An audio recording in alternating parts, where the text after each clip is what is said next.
Ang globalisasyon ng migrasyon ay nagbukas ng daan para mas maging konektado ang mundo. Parang lumiit ang planeta, naging mas malapit ang mga bansa. Bakit maraming tao ang nagmamigrate? Ano ang epekto nito sa kanilang buhay at sa ating lipunan? Tuklasin natin. Ano ang globalisasyon ng migrasyon? Ang globalisasyon ng migrasyon ay tumutukoy sa pagtaas ng bilang ng mga tao na lumilipat sa ibang bansa dahil sa mga pwersa ng globalisasyon. Ang globalisasyon ay nagdudulot ng mas madaling paglalakbay, mas malawak na komunikasyon at mas malakas na koneksyon sa ekonomiya sa pagitan ng mga bansa na nagbubukas ng mga bagong oportunidad at hamon para sa mga tao sa buong mundo. Paano pinapadali ng globalisasyon ang migrasyon? Ang globalisasyon ay nagpapadali sa migrasyon sa pamamagitan ng iba't ibang paraan tulad ng mas mabuting transportasyon at teknolohiya. Ang mas mabuting transportasyon ay nagbibigay daan sa mga tao na maglakbay ng mas mabilis, mas mura at mas madali kaysa dati. Ang mga pagbubuting ito ay nag-aambag sa pagtaas ng bilang ng mga migranteng manggagawa sa buong mundo at nagpabago sa paraan ng pamumuhay ng mga tao sa iba't ibang kultura. Ang globalisasyon ay napapadali sa migrasyon ng teknolohiya sa pamamagitan ng paglikha ng isang mas makaugnay na mundo na nagbibigay daan sa mas madaling pagbabahagi ng kaalaman, mga ideya at mga produkto. Mga uri ng migrasyon. Una, internal migration o sa Tagalog, panloob na migrasyon. Pangalawa, international migration o pandaigdigang migrasyon. Tukuyin naman natin kung ano ang pinagkaiba ng panloob na migrasyon at pandaigdigang migrasyon.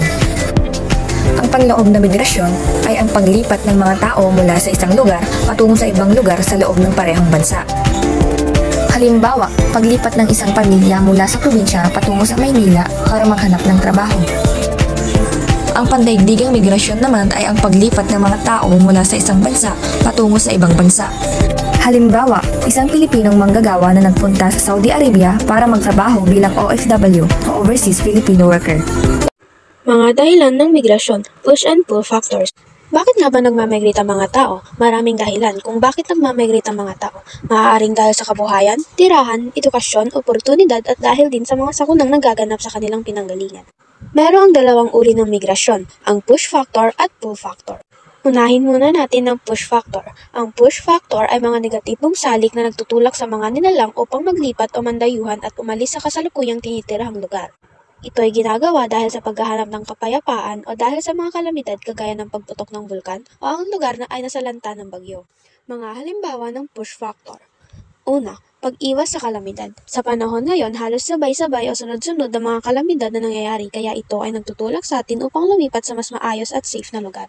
Pangalawa, pagnanais na makaahon sa kahirapan. Ang kahirapan ay ang pinakamalaking problema ng maraming Pilipino. Kahirapan ang nag-uudyok sa kanila upang makipagsapalaran sa ibang bansa o lugar. Dumako naman tayo sa pull factor. Ito ang mga positibong salik na humihikayat sa tao na mangdayuhan sa ibang lugar. May dumarayo na ang layunin ang magtamo ng kaunlarang pangkabuhayan makaranas ang pamumuhay sa lungsod o pook upang magamit ang kanilang pinag-aralan na hindi nila magamit sa sariling bayan o sa isang bayan. Mga halimbawa ng pull factor. Una, magandang oportunidad kaya ng malaking sahod o magandang trabaho. Sila ay pumupunta sa ibang bansa o ibang lugar upang maghanap ng trabahong maganda na malaki ang sahod. Pangalawa naman ay ang pagpunta sa pangarap na lugar. Maraming Pilipino ang pinapangarap na magpunta sa iba't ibang lugar o bansa.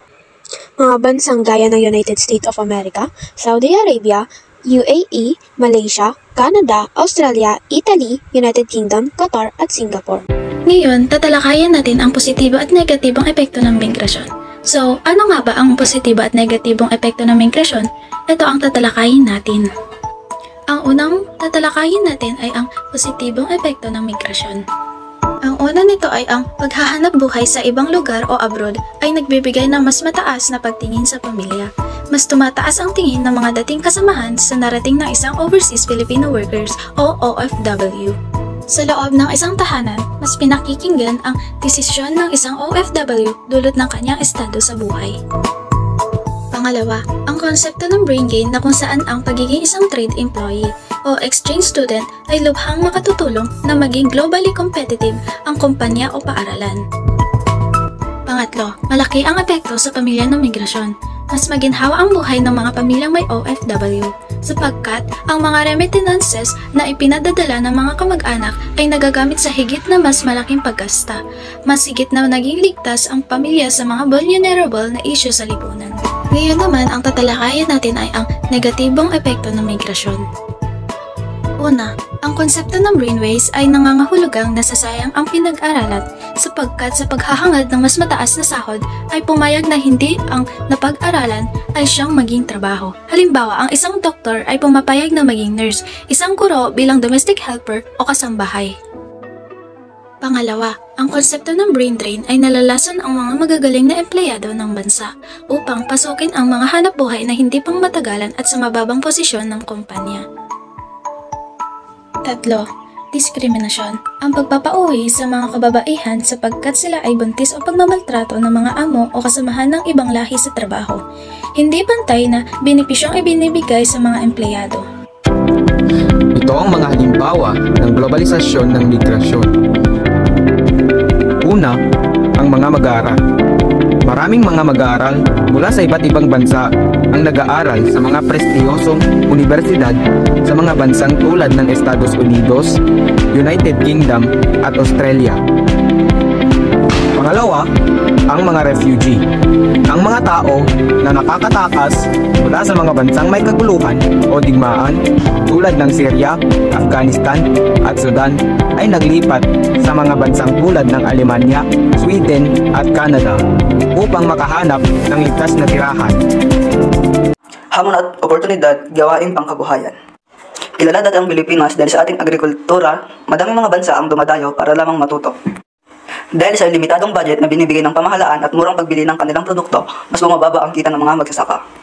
At dahil na rin sa di inaasahang mga pangyayari tulad ng bagyo, mas nahihirapan ng mga magsasaka na maaaring humantong ng pagkalugi. Kaakibat nun, marami rin namang mga paraan upang malurnasan ang mga suliranin na ito ang binabahagi ng pamahalaan tulad ng pagbabahagi ng mga makinarya, mga seminar at iba pa. Pangingisda. Bilang isang bansang arkipelago, isa rin sa mga hanap buhay natin ay pangingisda. Kilala rin ang Pilipinas bilang taga-tustos ng mga isda at isa rin ang Pilipinas sa mga may pinakamagagandang beach. Ang pagpapatatag ng Philippine Fish Marketing Authority sa industriya ng pagbili ng isda sa paraang pagtatayo ng karagdagang mga daungan ng isda at iba pa.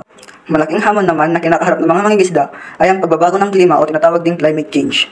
Ang globalisasyon ng migrasyon ay mahalaga sa modernong mundo. Tayong magkaisa upang masiguro na ito'y magdulot ng positibong pagbabago sa lahat.